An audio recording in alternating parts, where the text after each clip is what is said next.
Bonjour et bienvenue aussi notre tour d'horizon économique, géopolitique, énergétique et boursier. Nous sommes le vendredi 3 novembre et pour comprendre comment tourne la planète finance et qui va vivre à nouveau au rythme des annonces en provenance du Proche-Orient, c'est sur l'inforruptible et nulle part ailleurs. Et la thématique du jour, ça sera rebond de chat mort ou la hausse rugit-elle à nouveau?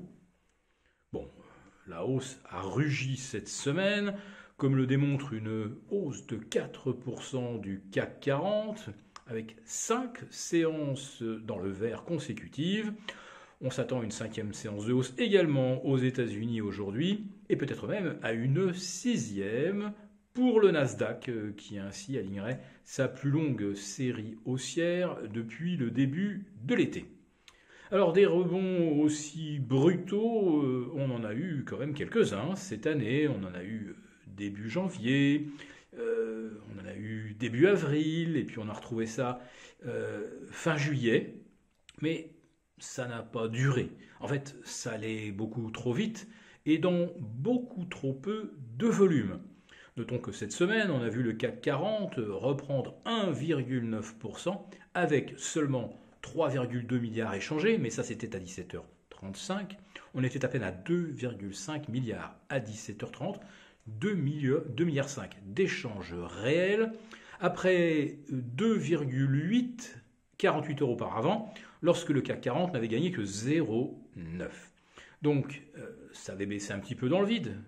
Peut-être que ça a contribué à accentuer les écarts à la baisse la semaine précédente, mais là, ça remonte aussi dans le vide, cette fois-ci en l'absence de vendeurs. Alors, des vendeurs, il n'y en a plus beaucoup depuis mercredi soir, et les annonces de la Fed qui ont un petit peu décalé l'agenda qu'anticipent les marchés. On pensait à un éventuel pivot de la Fed en septembre 2024. Eh bien, ce pivot serait avancé de 3 mois et pourrait survenir dès le mois de juin prochain, c'est-à-dire dans moins de 9 mois. Ça a occasionné une des plus fortes détentes de taux de l'année, en fait la plus forte depuis le 13 mars dernier, et l'épisode de panique bancaire aux États-Unis, avec un 10 ans américain retombé vers 4,58 quand il affichait 5,02 en tout début de semaine. Faites le calcul, on est à un peu plus de 44 points de base, c'est-à-dire presque deux réductions du loyer de l'argent anticipé à un horizon d'un an. Donc ça commencerait effectivement en juin 2024. A noter également que les taux hypothécaires qui s'affichaient au-delà des 8% au début de la semaine sont retombés à 7,51. Bon, c'est pas à 7,51 que les investisseurs vont se ruer évidemment sur l'immobilier, et c'est pas à 7,51 que les primo-accédants vont être resolvabilisés. Mais bon, vous voyez, il est en train de se passer un basculement. Un basculement qui serait cette fois-ci validé pour le court ou le moyen terme si le 10 ans américain terminait aujourd'hui en dessous de 4,55%. Alors, on ne peut pas exclure une telle hypothèse puisque les chiffres de l'emploi publiés à 13h30 ont quelque part rassuré. Oui, la Fed avait raison mercredi soir en expliquant que la hausse des taux commence à produire ses effets et qu'on ne va pas tarder à les voir sur les investissements et sur le marché de l'emploi. Eh bien, les créations d'emplois au mois d'octobre ont chuté de moitié par rapport à septembre. Alors on s'y attendait un petit peu. On anticipait 170 000 créations d'emplois, on en a eu 150 000. Après, plus de 330 000 au mois de septembre. Mais le mois d'octobre est parfois un mois où il y a des embauches en prévision de Thanksgiving. Alors on verra au mois de novembre, mais ça sera un indicateur retardé évidemment. Est-ce qu'il y aura eu beaucoup d'embauches dans le commerce en vue des soldes de fin novembre? Nous le saurons probablement d'ici 3 semaines.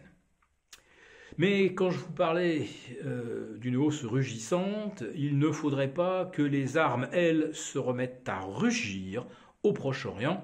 Et on ne peut quand même pas vouloir ignorer la prise de parole d'Hassan Nasrallah, c'est-à-dire le chef spirituel du Hezbollah, et qui va se prononcer ou non en faveur d'une guerre contre Israël.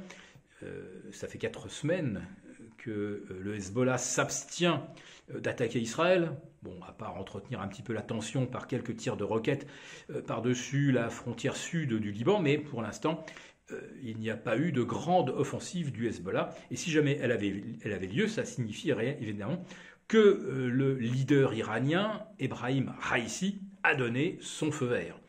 Mais là, c'est un petit peu comme s'il donnait le feu vert à la coalition américano-israélienne pour faire bombarder l'Iran.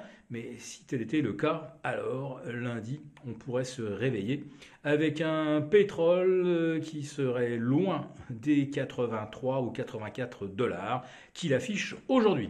Donc ce n'est peut-être pas un week-end de tous les dangers, mais restons néanmoins bien protégés. Merci beaucoup d'avoir regardé cette vidéo. N'hésitez pas à réagir dans les commentaires ou à liker et partager cette vidéo si le contenu vous a plu. Et pour ne rater aucune de nos prochaines émissions, vous pouvez vous abonner à notre chaîne et activer les notifications. Et pour plus de contenu, n'oubliez pas que le dernier rapport rédigé par nos experts est accessible en cliquant sur le lien de description. On se retrouve tout de suite dans les commentaires et je vous dis à très bientôt pour une prochaine vidéo.